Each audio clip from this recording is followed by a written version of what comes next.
Alright, so we'll do a quick little video on how to find the tach wire for a remote start install. In this vehicle, it's a 2009 Scion TC, so a Toyota. It's all pretty common for Toyota to use the OBD2 connector and have a tach signal at it. It's always pin 9. In this case, it's a black wire. And right now I've got a standard meter plugged into it as well as a scope. And we're going to show the difference between the two signals while it's running. So I'm going to turn on the key. You'll see voltage rise.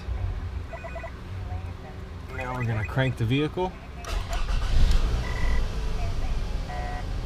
You can see on the meter we're looking at a varying 6. It's really useful to look at the actual bar graph right here, and you see it bouncing if your meter has that. But what's really happening is what you see on the scope right there, and that's the pulses. Now when I rev the engine, you'll see the pulses get closer together. So that's actually what's happening. On the standard meter, you see it as the millivolt scale rising.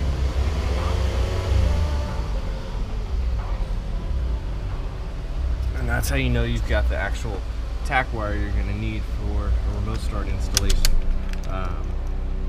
It's always recommended to use tach if you have it.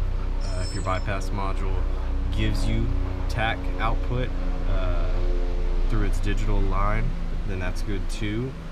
But try and stay away from the voltage detect and virtual tach if at all possible. It's just not that reliable. Alright, thanks.